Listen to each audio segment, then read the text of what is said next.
Vocês estão vendo aí que tem a forma mais, assim, linear e aquela circular do corte.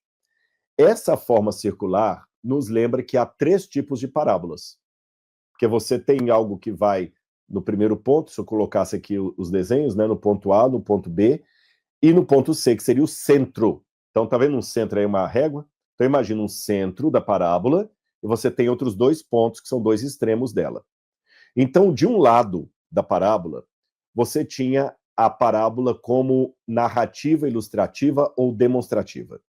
Do outro lado, o discurso secreto ou dissimulado. E no centro, entre os dois, a parábola ou mashal como narrativa retórica. E aí você vai entender esses 3 tipos agora. Eu vou explicar para você, dentro da Bíblia, esses 3 tipos. Então, a parábola como narrativa, tá certo? A parábola no seu sentido retórico e a parábola como um mistério, como uma forma de ocultar uma verdade que você quer falar de maneira assim, meio camuflada. Então vamos lá. Os judeus tinham esses 3 tipos de parábolas. Vamos começar pelo primeiro. A parábola enquanto elemento demonstrativo ou ilustrativo. Vou dar um exemplo fora da Bíblia, como os rabinos da época de Jesus tinham. Esses exemplos eu tirei da Mishnah, do Talmud, que embora foram compilados depois de Jesus, remetem a tradições que vêm desde a época do Novo Testamento. Então, no Berakot Rabá, no Bereshit Rabá, perdão, no Bereshit Rabá 1,15 diz assim: o que foi criado primeiro? Deixa eu explicar isso aqui para vocês, isso é muito interessante. Deixa eu voltar aqui.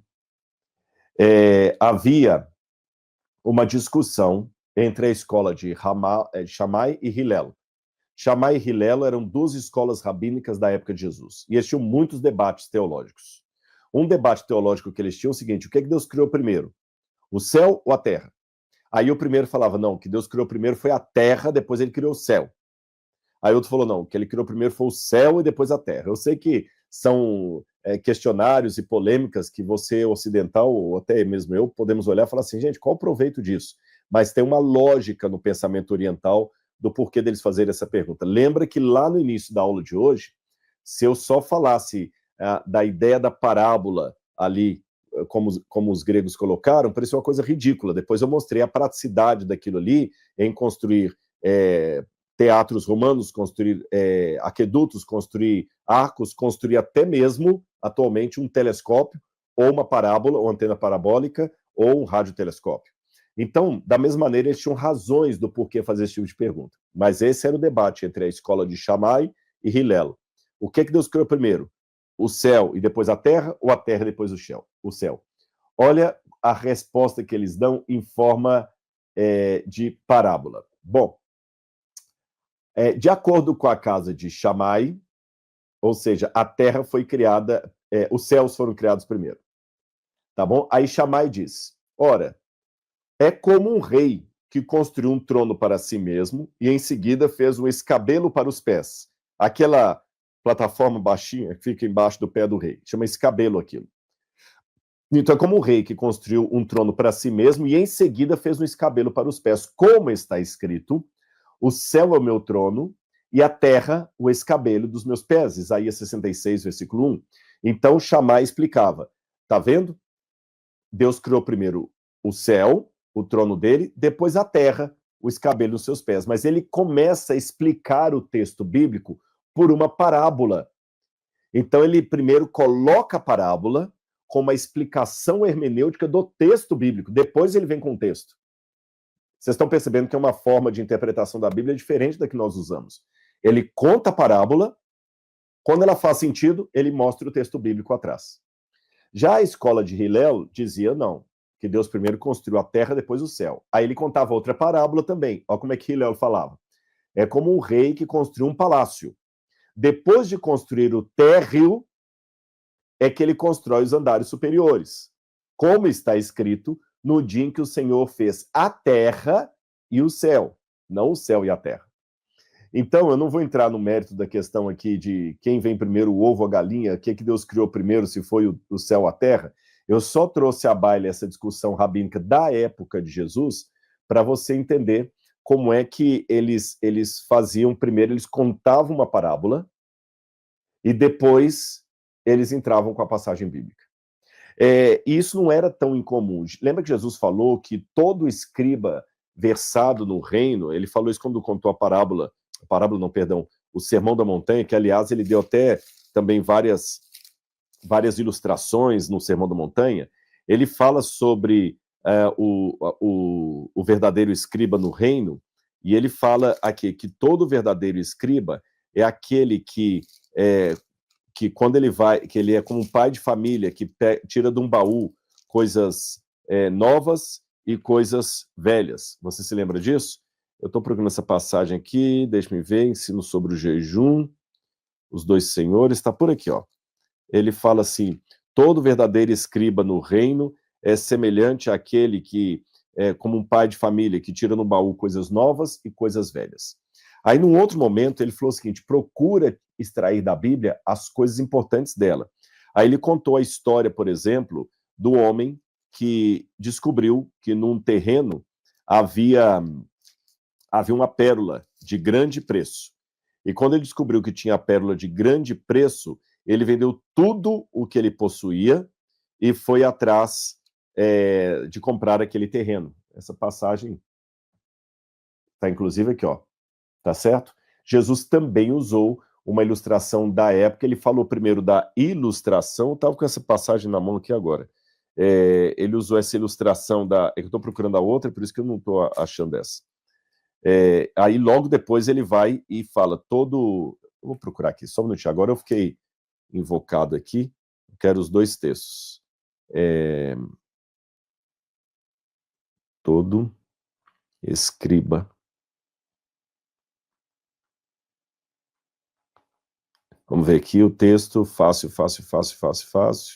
É Mateus 13, 52. E disse-lhe, por isso todo escriba instruído acerca do reino é semelhante a um pai de família que tira do seu tesouro coisas novas e coisas velhas. Aí depois ele dá a explicação. Jesus também seguiu isso. Bom, a outra tipo de parábola que os judeus tinham, que eu já falei com vocês, era o discurso secreto ou dissimulado. Isso aqui me chama atenção. O discurso secreto ou dissimulado. Olha que interessante isso da parte dos rabinos. No Bereshit Rabbah, 22:19, que é um documento rabínico, atribuído a Shimon ben Yochai, ele disse, é realmente difícil expressá-lo, é impossível de explicar.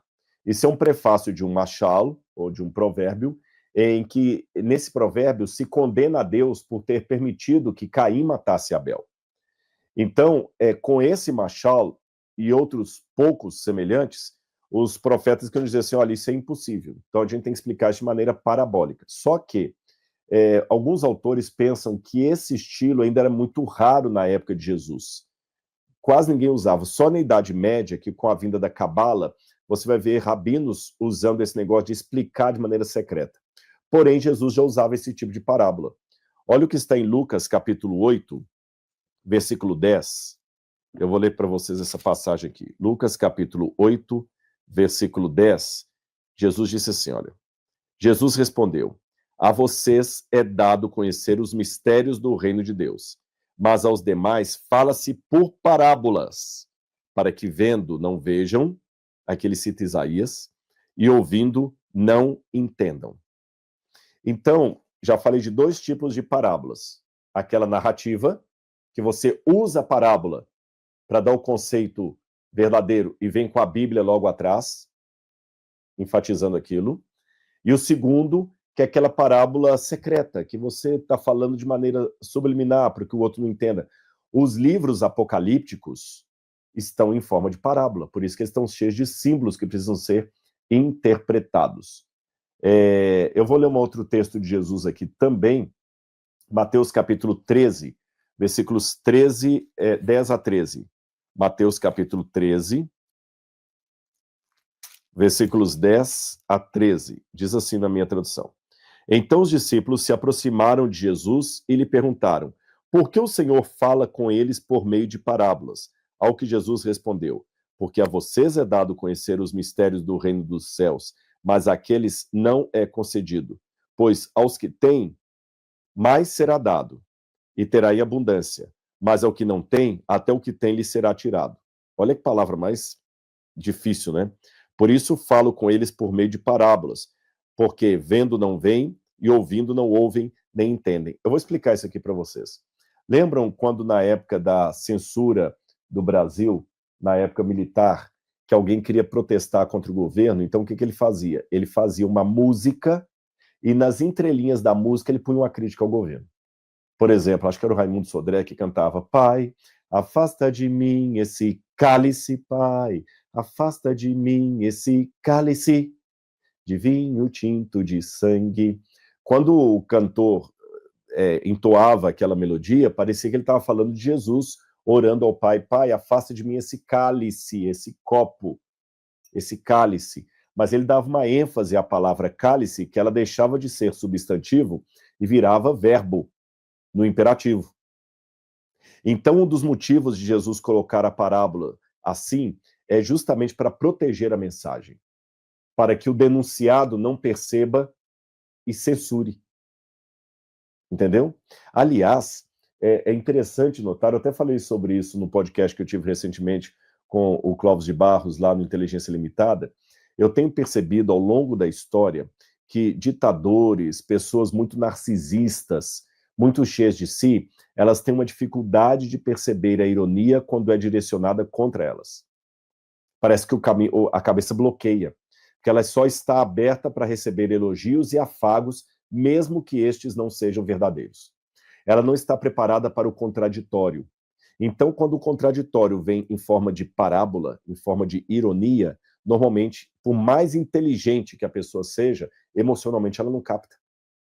É por isso que Jesus falava por parábolas, e às vezes as pessoas simples entendiam, e os escribas e fariseus, doutores da lei, não entendiam o que ele queria dizer. Isso é muito interessante.